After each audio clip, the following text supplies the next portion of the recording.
हाय everyone, path finder के current electricity के MCQ number 9 को डिस्कस करेंगे।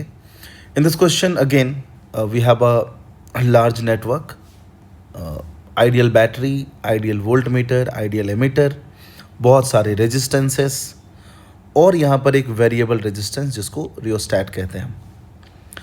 The question is saying if resistance of the rheostat is increased by a finite amount, how will the readings of the voltmeter and ammeter change. अगर इसके resistance को थोड़ा increase कर देते हैं किसी फाइनाइट अमाउंट से, तो इस वोल्ट मीटर और इस एमीटर का रीडिंग कैसे अफेक्ट होगा।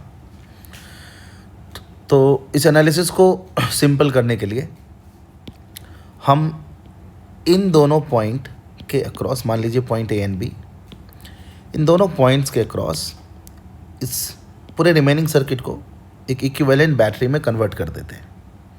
तो ये जो रिमेनिंग हमारा सर्किट है, इसको हम एक इक्विवेलेंट बैटरी बना देंगे और इसके साथ कनेक्ट कर देंगे। तो जो इक्विवेलेंट बैटरी बनेगा, मान लीजिए उसका कुछ इक्विवेलेंट ईएमएफ आएगा और कुछ उसका इक्विवेलेंट रेजिस्टेंस आएगा।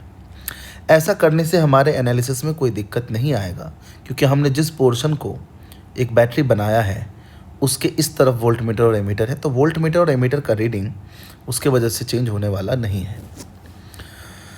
ठीक है भाई, तो ये हमारा इक्विवेलेंट सर्किट बन गया ए और बी के अक्रॉस।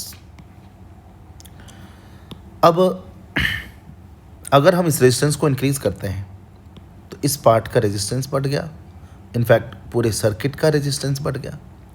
तो अगर रेजिस्टेंस बढ़ जाएगा तो जो करंट है, इसमें जो करंट है दैट करंट विल डिक्रीज, इसमें जो करंट है दैट विल डिक्रीज, और वही करंट तो एमीटर से भी पास कर रहा है, therefore reading of ammeter will decrease,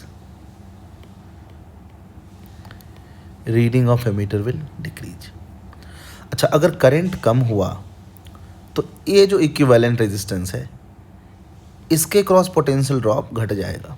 समझिए, यहाँ से यहाँ तक, मैं ये कहूँगा यहाँ से ऐसे चल के आकर आकर आकर यहाँ तक जो आएंगे, टोटल पोटेंशियल ड्रॉप इसके बराबर होना है, जो कि फिक्स है। तो कुछ ड्रॉप इसमें हो रहा है और कुछ ड्रॉप इन रेजिस्टेंसेस में हो रहा है, यानी कि इन दोनों पॉइंट के क्रॉस हो रहा है। तो अगर करंट कम हो गया तो इसमें ड्रॉप कम हो गया, और total potential drop from this point to this point across the circuit will be equal to the EMF. तो यहाँ से यहाँ तक का ड्रॉप, इस पार्ट का ड्रॉप और इस पार्ट का ड्रॉप, टोटल ड्रॉप इसके बराबर है।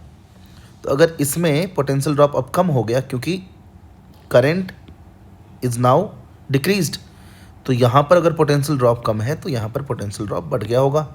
सो ऑब्वियस है कि reading of voltmeter will increase.